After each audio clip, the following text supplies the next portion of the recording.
ভারতের মেগা সিরিয়ালের সেই ঘ্যানঘ্যানে রূপে ম্যারম্যারে ক্লিশে আটকে গিয়েছিল বাংলাদেশ। নেশার মতো জেগে বসেছিল অন্তঃসার শূন্যতা ও কাহিনীহীন সিরিয়াল। তবে চিত্র বদলাচ্ছে। তুরস্কের তোপে ঢাকা ছেড়ে পালাতে বাধ্য হচ্ছে দিল্লি। এ যেন অঘোষিতভাবে মোদির বিপক্ষে এরদোয়ানের দাঁড়িয়ে যাওয়া।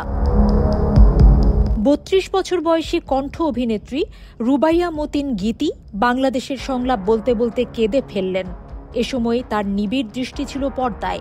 সেখানে চলছিল তুর্কি নাটক কারা সেভদা বা অন্তহীন ভালোবাসা নামের একটি ধারাবাহিকের নতুন পর্ব। নাটকটি ইতিমধ্যে বাংলাদেশের লাখ লাখ দর্শককে মুগ্ধ করেছে। ঢাকার একটি রেকর্ডিং স্টুডিওতে ভয়েস ওভার শিল্পী রুবাইয়া মতিন গীতি বাংলাদেশে মেগাহিট হওয়া একটি তুর্কি ধারাবাহিক নাটকের ডাবিং করছিলেন। এই পপ সংস্কৃতির প্রবণতা দুই দেশের মধ্যে ক্রমবর্ধমান সম্পর্কের প্রতিফলন।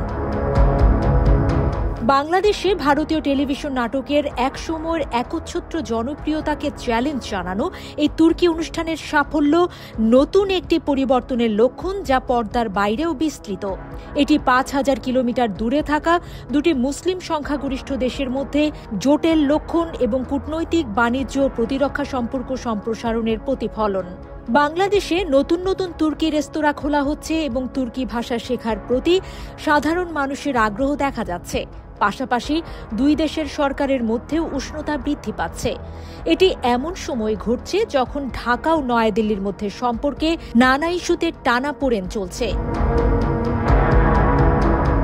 গত বছর ছাত্র জনতার অভ্যুত্থানে শেখ হাসিনার শাসনের পতনের পর থেকে বাংলাদেশকে নেতৃত্ব দিচ্ছে অন্তর্বর্তীকালীন সরকার। শেখ হাসিনা তার পুরনো মিত্রদেশ ভারতে আশ্রয়ে রয়েছেন।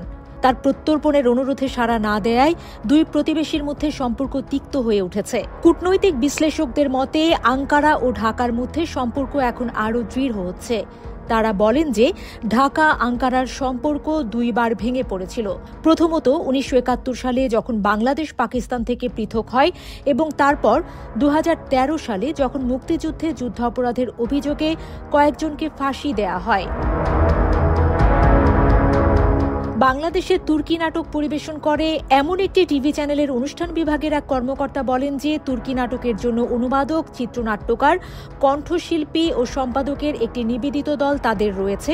তারা ক্রমবর্ধমান চাহিদা মেটাতে কাজ করছেন বলেও জানান তিনি। তুর্কি ভাষার প্রতিও আগ্রহ বেড়েছে মানুষের। বেশ কয়েকটি শীর্ষস্থানীয় প্রতিষ্ঠানে এখন তুর্কি ভাষা শেখানোর কোর্স চালু করা হয়েছে। জগন্নাথ বিশ্ববিদ্যালয়ের প্রশিক্ষক ও অর্থনীতির এক প্রভাষক জানান, তুর্কি ভাষা শেখার চাহিদা বাড়ছে এবং তার এক একটি ব্যাচে ২০ জন করে শিক্ষার্থী রয়েছেন। কারো কারো কাছে তুর্কি সংস্কৃতির প্রতি ভালোবাসা এখানেই শেষ নয়। ব্যবসায়িক উদ্যোক্তারা তাদের প্রতিষ্ঠানে তুর্কি থিমের পোশাক বিক্রি শুরু করেছেন। এমনকি অটোমান ঐতিহ্যে অনুপ্রাণিত হয়ে কেউ কেউ ঘোড়ায় চড়তেও শুরু করেছেন।